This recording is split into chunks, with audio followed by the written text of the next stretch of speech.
एक गांव में एक लड़का रहा करता था। वो लड़का पढ़ाई में बहुत होशियार था, लेकिन उसकी पढ़ाई नहीं हो पाती थी क्योंकि वो लड़का अपना घर भी चलाया करता था। वो रोज अपने खेत में जाता, दिन भर वहां काम करता और शाम को घर वापस आकर थोड़ी बहुत पढ़ाई कर लिया करता था। जब अब वो लड़का 12वीं क्लास में पहुंच गया, गांव वालों को यह लग रहा था कि हमारे गांव से यही लड़का 12वीं में फर्स्ट आएगा, क्योंकि गांव वालों को भी पता था कि वो लड़का पढ़ाई में बहुत होशियार है। तो 12वीं का एग्जाम आया, लड़के ने एग्जाम दिया और जब 12वीं का रिजल्ट आया तो लड़का किसी कारण सर एक सब्जेक्ट में फेल हो गया।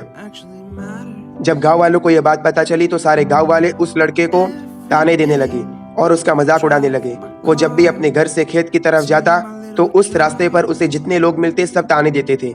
अब वो लड़का लोगों के ताने सुन सुनकर बहुत परेशान हो जाता है और एक बात अपने उस्ताद को बताता है, उस्ताद जी, जब मैं अपने घर से जाता हूँ तो लोग मुझे रोज मिलते हैं और ताने देते हैं और मेरा मजाक उड़ाते हैं। उस्ताद ने उसे कहा कि तू एक काम कर, एक बड़ा सा लोटा ले और उसमें दूध भर और रास्ते से खेत की ओर आ, और तुझे इस बात का भी ध्यान रखना है कि लोटे से एक बूंद भी दूध नीचे ना गिर पाए। लड़के ने एक दिन ऐसा ही किया और वो दूध का लोटा लेकर निकला तो उसे फोकस उस दूध के लोटे पर इतना था कि लोगों की आवाज सुना ही नहीं दी।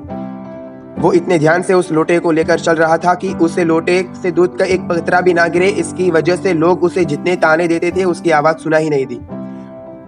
तो इस कहानी से हमें ये सीख मिलती है कि आप अपने काम में इतना डल जाओ, इतना फोकस अपने काम पर लगा दो कि बाकी की चीजें आप पर कोई असर ही ना करे, लोगों की आवाजें, लोगों के ताने आपको सुना ही ना दे। जब जैसे कैमरा जो सिर्फ एक सब्जेक्ट पर ही फोकस करता है, बाकी की सारी चीजों को ब्लर कर देता है, आपको भी उसी तरह अपने काम पर, टारगेट के ऊपर फोकस करना है और बाकी चीजें तो अपने आप ब्लर हो जाएगी।